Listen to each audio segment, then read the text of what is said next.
ሰላም ጤና ይስጥልኝ የፍሪ ፕሬስ ቻናል ተከታታዮች እንደምን አላችሁ? ዕለታዊ ዜናዎችን ይዘን ቀርበናል። ከዜናዎቹ ጋር መልካም ሞላ አብራችሁ ቆያለሁ። አገዛዙን ሳንዋጋም ጭምር እየነገስን እንገኛለን ሲል ፋኖ አበበ ፈንታው ገለጸ። የአማራ ፋኖ ብሔራዊ ኃይል በወሎ ቤት አማራ ቀጠና የህዝብ ግንኙነት ኃላፊ የሆነው ፋኖ አበበ ፈንታውን በወቅታዊ ጉዳዮች ዙሪያ ለመገናኛ ብዙሃን መግለጫ ሰጥቷል። በመግለጫውም ህዝባችን ሸማቂዎች እንደመሆናችን መጠን የተጠና ስራ እየሰራን መሆኑን ሊያውቀው ይገባል ብሏል። ዋጋ መንገስ ስለምንችል እያፈረስን እያስኮበለልን ያለንበት ሁኔታም አለ። ይሄ ያለ መደበኛ ውጊያ በማድረግ ፊት ለፊት በመዋጋት ሰራዊታችንን በማቁሰልም መስዋዕትነት እንዲከፍል በማድረግም አገዛዙ በሚፈልገው መንገድ አንሄድም። ከዚህ አንፃር ህዝባችን ይሄን በደንብ ያውቀዋል ይገነዘባል ብለን እናስባለን።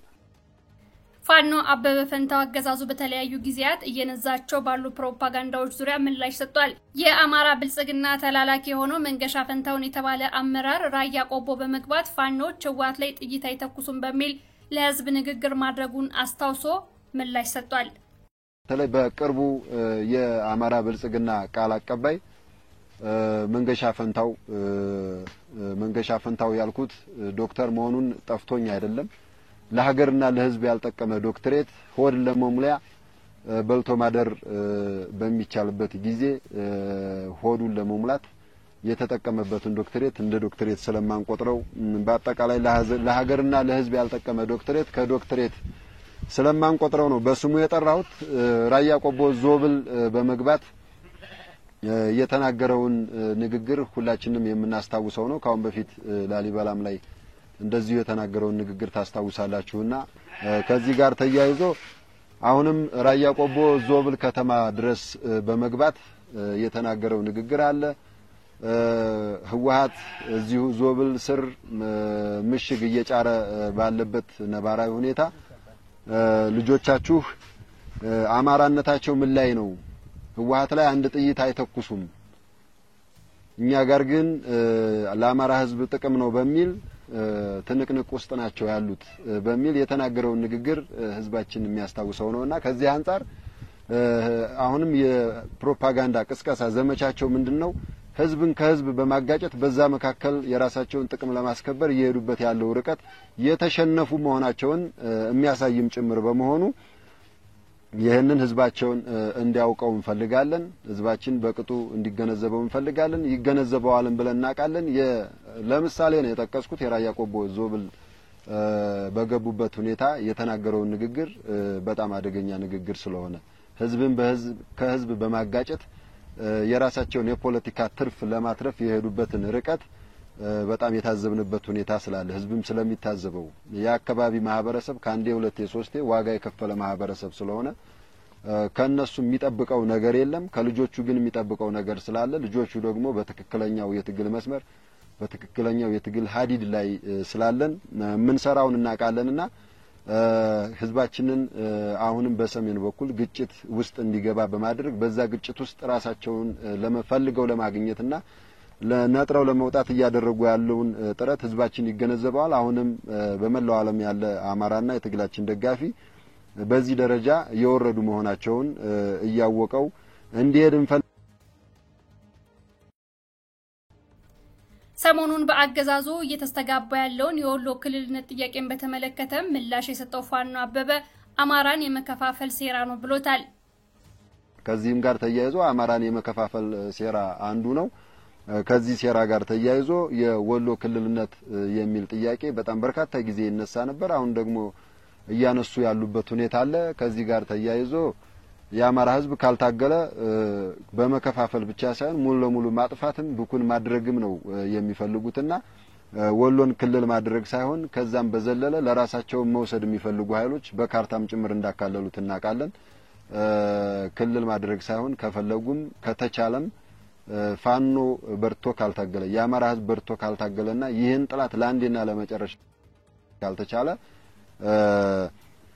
ከዚህ በላይ ብዙ ስራዎችን ሊሰሩ እንደሚችሉ ማሳያ ነውና የሆነ ሆኖ ፋኖ ከተነከረ ጥላቶቹን ድባቅ ከመታና ይሄንን የብልጽግና ስርዓት ለአንዴና ለመጨረሻ ጊዜ መገርሰስ ከቻለ እነዚህና መሰል ጥያቄዎች ቀርቶ ህልውናችንንም በህይወት የመኖር መብታችንን አጠቃላይ ሁለንተናዊ ጥያቄዎቻችንንም ልናስመልስ የወጣንበትን ጥያቄ ይዘን ስለሆነ የመጣ ነው።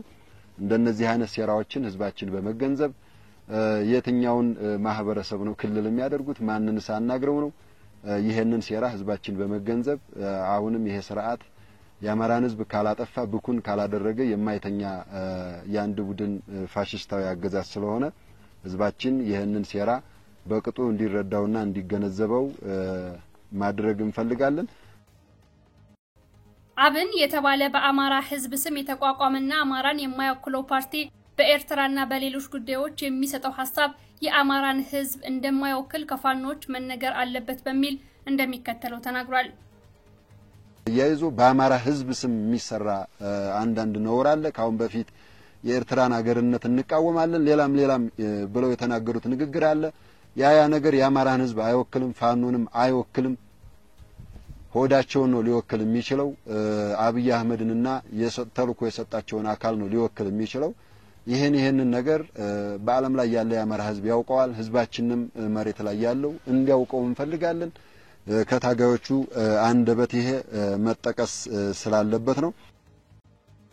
የአማራ ፋኖ ብሔራዊ ኃይል በወሎ ቤት አማራ ቀጠና ቃል አቀባይ ሆኖ ፋኖ አበበ ፈንታው እነ እስክንድር ነጋን አስመልክቶ የሚከተለውን ንግግር አድርጓል። ዳይ የነ እስክንድር ነጋ ቡድን ራሱን አፋህድ ይያለ የሚጠራው ማለት ነው በስም እንጂ በግብር መሬት ላይ የሌለ ምናልባትም በግብር መሬት ላይ ካለ ካገዛዙ ብልጽግና ጋር ሆነው የድሮን አስተኳሽ እግረኛ መንገድ መሪ ተተኳሽም ጦር መሳሪያም እየተቀበሉ እየተዋጉን ያሉበት ሁኔታ አለ። በጎንደር ታይቷል። ሄደው ጎንደር አካባቢ ዳውንት አካባቢ በኮሎኔል ፈንታው ማህባው ታይቷል። ሸዋም እንደዚሁ በነ መከታው ማሞና ጓደኞቹ እየተደረገ ያለበት ነባራዊ ሁኔታ አለ። በግብር ከተባለ ከብልጽግና ጋር ሆነው የአማራን ህዝብ እየወጉ ነው ያሉት። ምናልባትም እንደ ድርጅትም አለን ካሉ ለህልውናቸው ለድርጅቱ ህልውና ነበር። አሁንም የድርጅቱ ህልውና አክትሞ ባልበላም ጭሬ ላፍሶ በሚል ከብልጽግና አገዛዝ ጋር ሆነው የአማራን ህዝብ መልሰው እየወጉ ያሉበት ሁኔታ ነው ያለው። ይሄንን ሊያደርጉ የቻሉት እንግዲህ የአማራ ህዝብ ህልውናውን ለማረጋገጥ ነው እየታገለ ያለው። ከህልውናው በኋላ ከኢትዮጵያውያን ጋር በመመካከር በልኩ በወርዱ በቁመቱ ልክ የስልጣንና ኢኮኖሚ ባለቤት የሚሆንበትን ትግል ነው ይዘን እየሄድን ያለነው። እንደ ህዝባችንን ማንገስ ነው የምንፈልገው። ትላልቆ መሪዎቻችን ሁሌም እየተጠቀሱት እንዳለውና በዚህ በአማራ ህዝብ ሁለንተናዊ መስዋዕትነት ስልጣን ሲያዝ ሲረማመዱበት ሲያዩ ያንን እያዩ ያደጉ አሁንም ስልጣን እናያዝ በሚል በርካታ ጥረት ያደረጉበት ሁኔታ አለ። የሆነ ሆኖ ይሄ ያከተመበት ሁኔታ ስላለ ከሁለት አመት ትግስት በኋላ ግን ይሄንን ቡድን አደረጃጀት እንደኛ እንደወሎ ቤት አማራ ሙሉ ለሙሉ ከወሎ ቤት አማራ ቀጠና ያስወጣንበት ያስወገድንበትና ያጸዳንበት ሁኔታ ነው ያለው። በስሩ የነበሩ ሰራዊቶችንም ወደ ተለያዩ አሃዶች በማስገባት በርካታ ስራዎችን የሰራንበት ሁኔታ አለ። ይሄን ስራ ስንሰራ በተለይ የአማራ ፋኖ ብሔራዊ ኃይል ሸዋ ቀጠና ያጼ ይኩኖ አምላክ ክፍለ ጦርና የ7 ለ7 ክፍለ ጦር በአገዛዙ ኃይል የጋራ ዘመቻ ያደረጉ። በፊት አውራሪ ልመነው ዘውድ የሚመራው ያጼ ይኩኖ አምላክ ክፍለ ጦርና በምክትል መሪና ወታደራዊ አዛዥ አርበኛ ሰይድ ደምስ እየተመራ ያለው 7 ለ7 ክፍለ ጦር በጥምር ኃይል አሳትፈዋል። በአማራ ፋኖ ብሔራዊ ኃይል በሸዋ ምክትል መሪ አርበኛ ኢሳያስ ደመቀ የሚመራው ከሁለቱም ክፍለ ጦር የተውጣጣው ኃይል በዛሬው ዕለት ግንቦት 27 2017 ዓ.ም ከጧቱ 12 ሰዓት ላይ ከአጣየ ወደ ደሴ በሚወስደው ፌደራል መስመር ልዩ ስሙ ከርካሜ ላይ የብልጽግናን ወንበር ለማስጠበቅ ደፋ ቀና የሚለውን ሚልሻ መተውታል። የሚሄዱበት ምክንያትም ቆሪ ሜዳ ላይ አዲስ የሚልሻ አባላትን ለማስመረቅ ከሰሜን ሸዋ ዞንና ከኤፍራታ ግድም ወረዳ የተውጣጡ የብልጽግና አመራሮችን ለማጀብ መሆኑ ታውቋል። ባለስልጣኖችን ሊያጅቡ የሄዱት ሚልሻዎች ራሳቸውን ከፋኖ መጠበቅ ሳይችሉ ቀርተው ጉዳት ደርሶባቸዋል። አጣየ ለ11 ጊዜ እንድትቃጠል ያደረጋት የኦነግ አባል የነበረው ሰይድ ኢብራሂም መሞቱ ታውቋል። በነበረው ውጊያ 2 ያገዛዙ ሰራዊት አባላት እጅ ለመስጠት እጅ ወደ ላይ ሲያደርጉ ከኋላቸው የነበረው የብልጽግና ሰራዊት ለመምታት ተኩስ መጀመሩም ተሰምቷል። ሆኖም የፋኖ ሰራዊት የመልስ ምት ሰጥቷል። በአሁን ሰዓት የአማራ ፋኖ ብሔራዊ ኃይል ሸዋ ቀጠና ከአገዛዙ ጋር ውጊያ እያደረገ ይገኛል። መረጃው የአፋ ባህ ሸዋ ቀጠና የህዝብ ግንኙነት ክፍል ነው።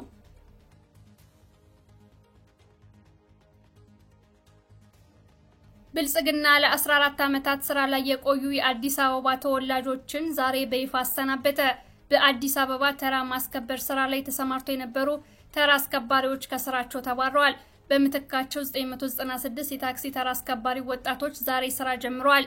አገዛዙ የአዲስ አበባን የታክሲ አገልግሎት ስራ ለመቆጣጠር በልዩ መልኩ ያሰለጠናቸውን ወጣቶች ወደ ስራ ያስገባ ሲሆን ነባሮቹ ሜዳ ላይ ወድቀዋል።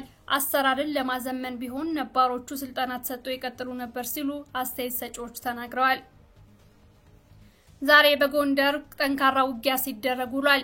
የአማራ ፋኖ ብሔራዊ ኃይል ጎንደር ቀጠና አዲስ የተደራጀው ዳግማዊ ቴዎድሮስ 5ኛ ኮር በጎንደር ኮማንዶ በላይ የተሰኘ ንዑስ ልዩ ኦፕሬሽን ጀምሯል። የዘመቻ ቋራ ቃል ኪዳን አካል የሆነው ንዑስ ልዩ ዘመቻ ይፋ ተደርጓል።